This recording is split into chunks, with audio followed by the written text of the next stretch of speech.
adolescente pecador perdido, creo que hemos cumplido la primera parte del Evangelio. Usted tiene que sentirse así. Esa es su condición. Ante un Dios santo, ante un Dios justo, que no tolera el pecado, que no puede tener relación con el pecador, usted tiene que sentirse sí o sí mal ante los ojos de Dios. La última vez que prediqué fue en la reunión de jóvenes y les quería contar que en esa vez me bajé un tanto complicado, un tanto triste, porque de aquí arriba se ve absolutamente todo. Se ve quienes están durmiendo, se ve quienes están en el celular, se ve quienes están distraídos, se ve quienes conversan por al lado, se ve quienes están atentos, se ve quienes están en sintonía con el mensaje. Y en aquella oportunidad había un grupo de jóvenes que estaba totalmente distraído. Conversaban entre ellos, se pasaban un papelito para al lado. Y yo pensaba en el mensaje de salvación, pensaba que probablemente esta media hora en la que están ustedes y en la que estaban ellos en ese minuto puede ser lo más importante que pueden escuchar en las vidas, puede ser lo que puede transformar sus vidas, puede ser lo que puede cambiar para siempre su destino eterno. Pero ellos estaban distraídos y eso me puso muy triste.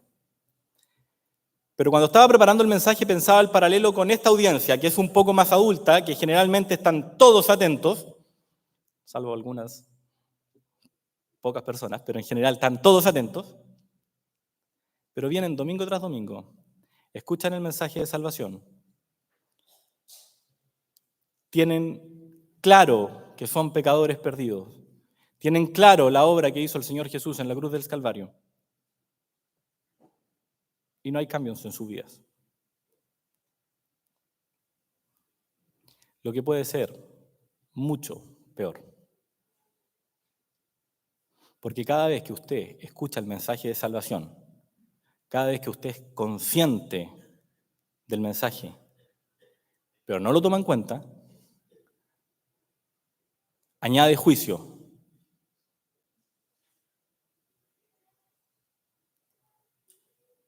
Añade argumentos para el sufrimiento eterno. Hoy intentaré predicar el Evangelio basado en 3 puntos. Uno es el contexto general en donde se anuncia el Evangelio. El segundo punto es ¿qué es el Evangelio? ¿Qué es el mensaje principal del Evangelio? Y el tercer punto es consecuencia de rechazar el Evangelio. Estos 3 puntos, el primero que es el contexto general, es porque en el Evangelio nosotros los entendemos, y así lo predicamos, como buenas noticias, como gratas noticias. Eso es el Evangelio. Es una buena noticia, alguien que proclama una buena noticia, alguien que proclama que el Señor Jesús ha muerto en la cruz del Calvario y que hay perdón para el pecador. Pero el primer punto que quiero tomar como contexto general es que esa buena noticia, que ese mensaje se da en medio de un contexto que es terrible, que es peligroso, que es el que está usted. Vamos al primer punto, que es el contexto general. Y en el contexto general, lo que quiero decir son 3 verdades. No las vamos a desarrollar mucho, pero quiero que usted se vaya completamente claro con estas 3 verdades. La primera verdad es que Dios es un Dios santo que no tolera el pecado. Dios es un Dios santo que no es la figura decorativa que nos han enseñado o que nos han transmitido de un diosito, de un amuleto, digo yo a veces, de alguien que nos acordamos simplemente cuando tenemos alguna dificultad, o ni siquiera cuando tenemos alguna dificultad, cuando queremos algún paso religioso. Cuando se quieren casar, buscan algo de la religión y se quieren acordar de Dios. Cuando están en medio de una enfermedad o en medio de una dificultad, pretenden buscar a Dios.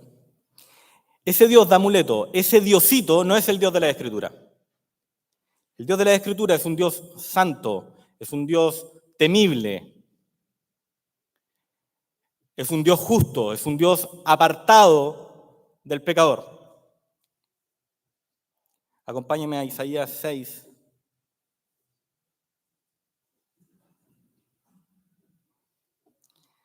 A la visión de Isaías.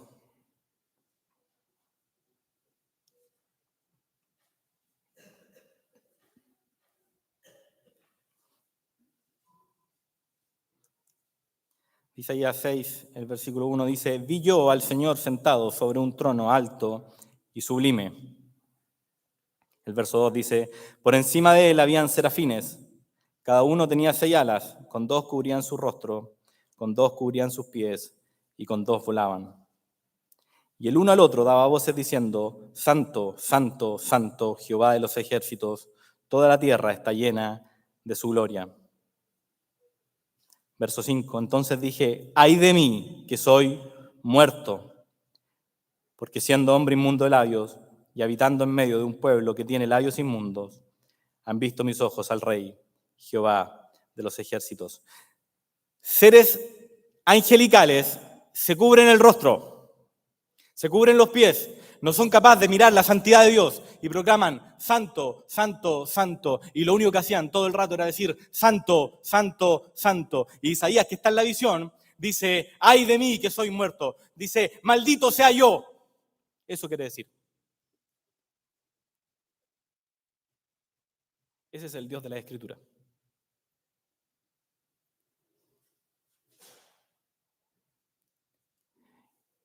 Y muchos otros hombres, cuando vieron algo de la santidad de Dios, tuvieron la misma reacción.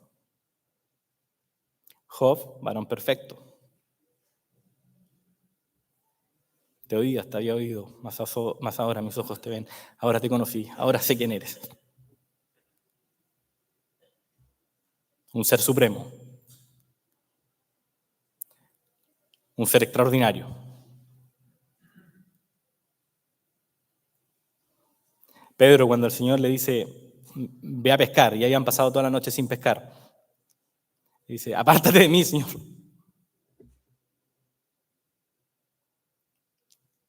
Y esa es la reacción que debiera tener un pecador cuando entiende quién es Dios,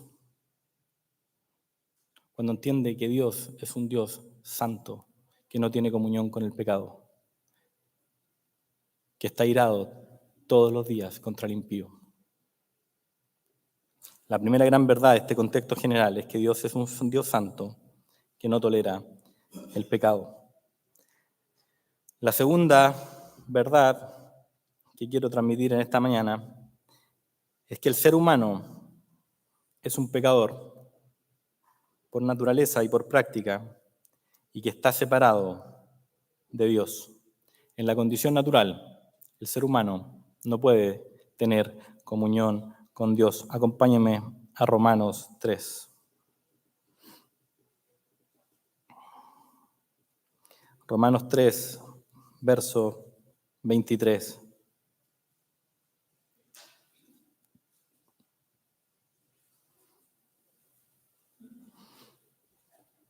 Por cuanto todos pecaron y están destituidos de la gloria de Dios. Esa es la conclusión que hace el apóstol Pablo en Romanos después de hacer una descripción del ser humano. Por cuanto todos pecaron y están destituidos de la gloria de Dios. Si uno va a versículos anteriores, al verso 10, dice: como está escrito, no hay justo ni aun uno, no hay quien entienda, no hay quien busque a Dios. Todos se desviaron, a una se hicieron inútiles. No hay quien haga lo bueno, no hay ni siquiera uno. Sepulcro abierta es su garganta, con su lengua engañan. Veneno de áspida hay debajo de sus labios. Su boca está llena de maldición y de amargura. Este es el ser humano, este es usted. No hay justo ni aun uno. No hay quien busque a Dios. No hay quien haga lo bueno. Todos pecaron y están destituidos de la gloria de Dios. Ese es el contexto general del evangelio. Ese es el contexto donde aparece una buena noticia. Dios es un Dios santo, apartado del pecador. Usted es un pecador perdido. Usted es un pecador que las cosas buenas que cree que hace son malas ante los ojos de Dios. No, es que yo me merezco el cielo. Bueno, eso que usted dice de una persona que hace cosas buenas, que hace buenas obras, a los ojos de Dios, son como trapos de inmundicia. Tus justicias, lo que tú crees que es bueno, a los ojos de Dios, son como trapos de inmundicia. Eres un pecador perdido. Eres un pecador apartado de Dios. Por condición natural y por práctica. Por práctica, solo basta con que pienses lo que hiciste en esta semana y te vas a dar cuenta que eres inmundo. Que cuando dices ser sucio, está perfecto que digas que eres sucio. Hay engaño, malas palabras, deseos sexuales impropios, altanería. Examina tu semana, querido oyente, examina lo que hiciste esta semana y te vas a dar cuenta de que eres un pecador inmundo ante los ojos de Dios, que no puedes tener comunión por tus obras, que no puedes tener comunión con Dios por tus méritos. La primera gran verdad de este contexto general es que Dios es un Dios santo. La segunda gran verdad que quiero que quede claro esta mañana en este contexto general es que eres un pecador perdido. Y la tercera verdad que quiero que quede esta mañana es que el pecado se paga. La paga del pecado es muerte, dice la Biblia. El pecador debe pagar en el infierno.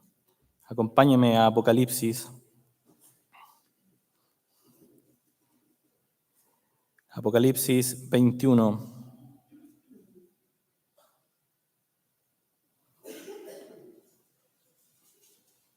Versículo 8. Pero los cobardes e incrédulos, los abominables y homicidas, los fornicarios y hechiceros, los idólatras y todos los mentirosos tendrán su parte en el lago que arde con fuego y azufre, que es la muerte segunda. Esto es lo que dice la Biblia.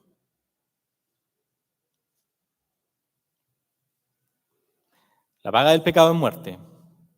Y el pecador, sin reconciliarse con Dios, va al infierno.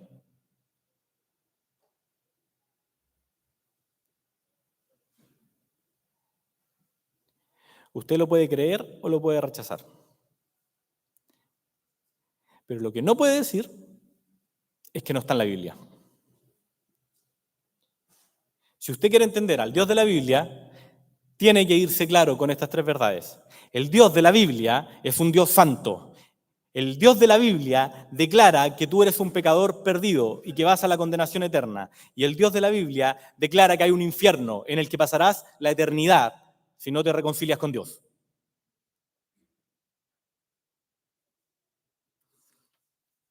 Ese era nuestro primer punto en esta mañana, el contexto general, con estas tres grandes verdades. Vamos a nuestro segundo punto, que es ¿qué es el Evangelio?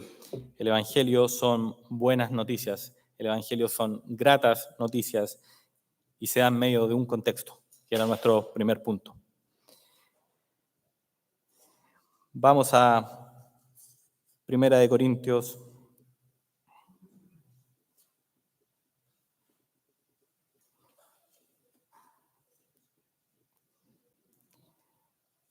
Corintios 15, versículo 1 dice: además os declaro, hermanos, el evangelio que os he predicado, el cual también recibiste, en el cual también perseveráis, por el cual asimismo, si tenéis la palabra que os he predicado, sois salvos, si no creísteis en vano. Porque primeramente os he enseñado lo que asimismo recibí, que Cristo murió por nuestros pecados, conforme a las Escrituras, o según las Escrituras, o confirmando las Escrituras, y que fue sepultado y que resucitó al tercer día conforme a las Escrituras. Este es el mensaje de salvación. Este es el Evangelio. Que Cristo murió por nuestros pecados, que fue sepultado y que resucitó al tercer día, todo ello conforme a las Escrituras. ¿Qué es el Evangelio? El Evangelio son buenas noticias en medio de un escenario complicado, en medio de un escenario terrible. ¿Qué es el Evangelio? Es que el Señor Jesús fue a la cruz del Calvario y ocupó tu lugar para pagar por los pecados que tú merecías pagar eternamente. Que en la cruz del Calvario puso su vida, que recibió la ira de Dios, cargando en su cuerpo los pecados de aquellos que creerían que Él es el Salvador, de aquellos que lo harían Señor de su vida. Ese es el Evangelio. El Evangelio es maravilloso y a la vez terrible. El Evangelio puede ser placer eterno o dolor eterno. El Evangelio puede ser un gozo permanente o una tristeza eterna, para siempre. El Evangelio es vida eterna o es condenación eterna. El Evangelio es esperanza segura que tienen los creyentes, una esperanza segura o una desesperación perpetua. El Evangelio es paz con Dios o es enemistad con Él para siempre. El Evangelio es reconciliación con Dios o es separación eterna con Él. El Evangelio son buenas noticias, pero rechazarlo es la peor noticia que puedes tener en tu vida. Después de oír el Evangelio, después de oír que Cristo murió por tus pecados, que fue sepultado y que resucitó, no te puedes quedar igual. No puedes salir de este lugar de reuniones tal como entraste.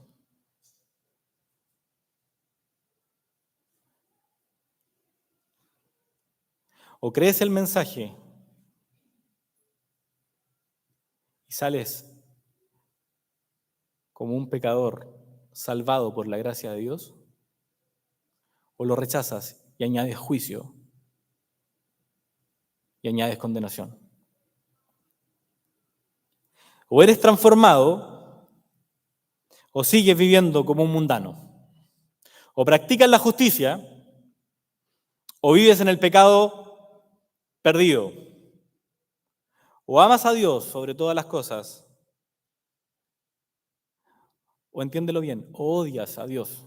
Cuando tú rechazas su mensaje, tu sentimiento es odio contra Dios. O eres hijo de Dios, o eres hijo del diablo.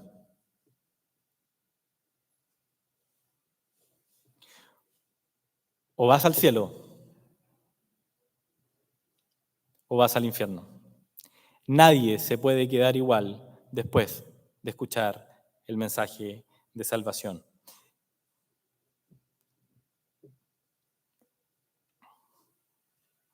El Evangelio, querido amigo, es de Dios, 1 Tesalonicenses 2:2. El Evangelio es de Cristo, 1 Corintios 9:12. El Evangelio es glorioso, 1 Timoteo 1:11. El Evangelio es eterno, Apocalipsis 14:6. Entonces el Evangelio son buenas noticias de parte de Dios, son buenas noticias de parte de Cristo. El Evangelio son noticias gloriosas, el Evangelio son noticias eternas. Este es un mensaje fantástico. Por eso son buenas noticias. Estás perdido, vas a la condenación, vas al infierno, esa es tu condición. Y hay buenas noticias entre medio de ello. Hay una noticia que es fantástica, que Cristo murió en la cruz del Calvario, que Cristo pagó los pecados tuyos y que tú puedes ser salvo.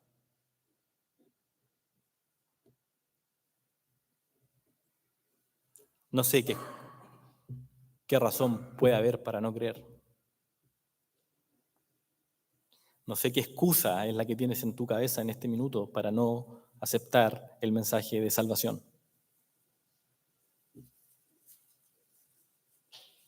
Me han dicho varias, mi familia, mis hermanos. Mateo 10:37 dice, el que ama a su padre o a su madre más que a mí, no es digno de mí. El que ama a su hijo o a su hija más que a mí, no es digno de mí. Y el que no toma su cruz y sigue en pos de mí, no es digno de mí. Eso dice Dios. Eso dice el Señor Jesús. No, es que mi familia. Excusa.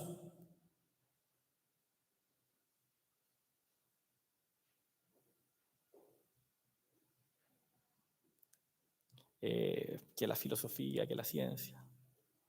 Está lleno de pasajes en que la sabiduría es el temor de Jehová, en que la verdadera ciencia es el temor de Jehová, que los insensatos desprecian la sabiduría y la enseñanza.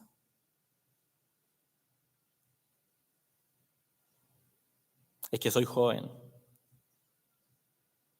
Es que quiero vivir mi vida.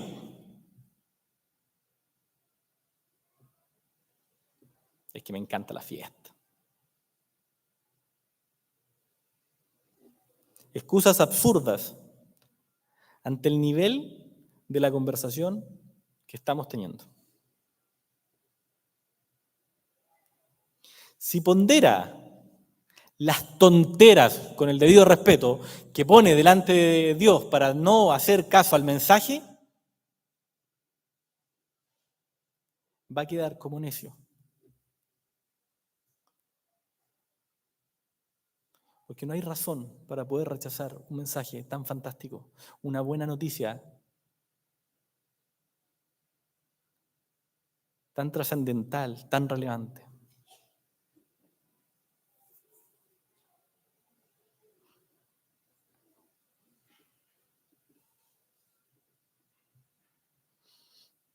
Este es el Evangelio, las buenas noticias de parte de Jesucristo, las buenas noticias que el Hijo de Dios murió por nuestros pecados y que resucitó para que nosotros podamos tener vida. ¿Qué debe hacer usted?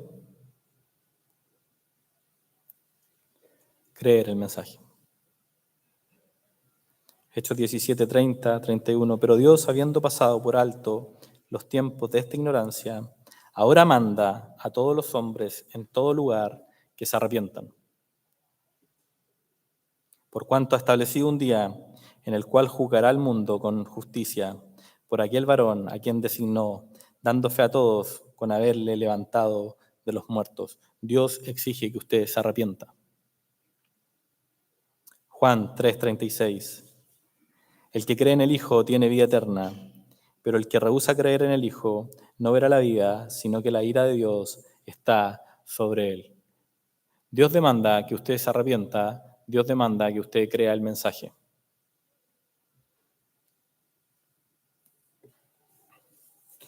Vamos al último punto. Tercer punto, consecuencia de rechazar el Evangelio. Acompáñame a Hebreos 10:26.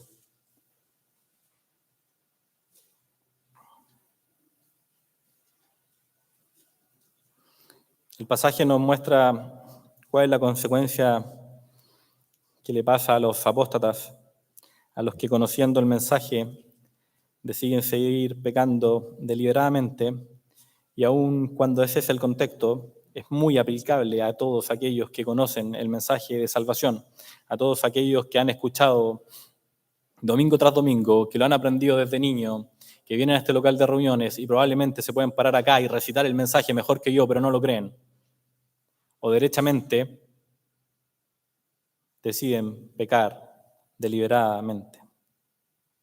Hebreos 10:26 dice, porque si pecáramos voluntariamente después de haber recibido el conocimiento de la verdad, ya no queda más sacrificio por los pecados, sino una horrenda expectación de juicio y de hervor de fuego que ha de devorar a los adversarios. El que viola la ley de Moisés por el testimonio de 2 o 3 testigos muere irremisiblemente.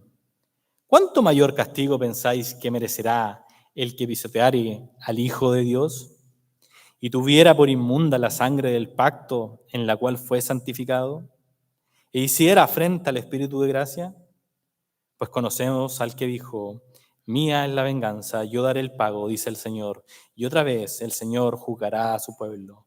Horrenda cosa es caer en manos del Dios vivo. Rechace el Evangelio. Siga pecando deliberadamente después de recibir el conocimiento del mensaje y se enfrentará a Dios. Horrenda cosa es caer en manos del Dios vivo. Yo no quiero atemorizarlo por las puras.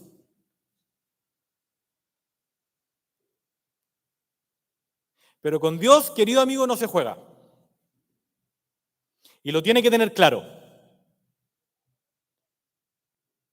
Usted conoce el mensaje de salvación. Usted lo ha escuchado reiteradas veces. Usted sabe que hay un Dios santo. Usted sabe que usted es pecador. Usted sabe que debe ir al infierno. Usted sabe que vino el Señor Jesús a este mundo y murió por usted, que pagó por sus culpas, que entregó su vida en la cruz del Calvario, que cargó la ira de Dios. Y usted sabe que debe creer en el mensaje, que debe reconocerlo como Salvador, que debe reconocerlo como Señor de su vida. Si no lo hace, si deliberadamente sigue pecando, ¿cuánto mayor castigo pensáis que merece el que pisoteare al Hijo de Dios? Eso es lo que hace usted cuando rechaza el mensaje de salvación. Pisotea al Hijo de Dios.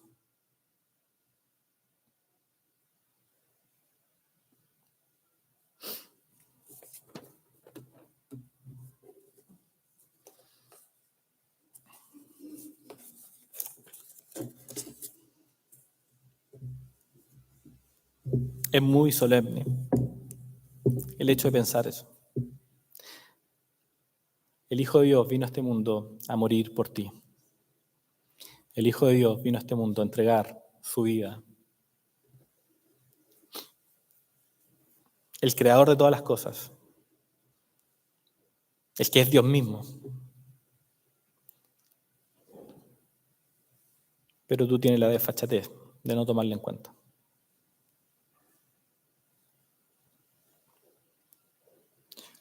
¿Cuánto mayor castigo no crees que mereces?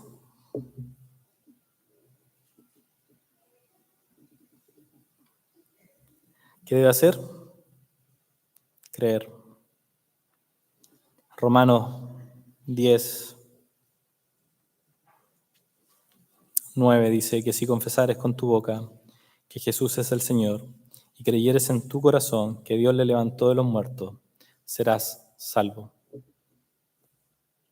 El Señor permita que en esta mañana usted pueda entender el mensaje, pueda reconocerse pecador, pueda creer en Él como Salvador de su vida y lo pueda hacer Señor de la misma. Que así sea.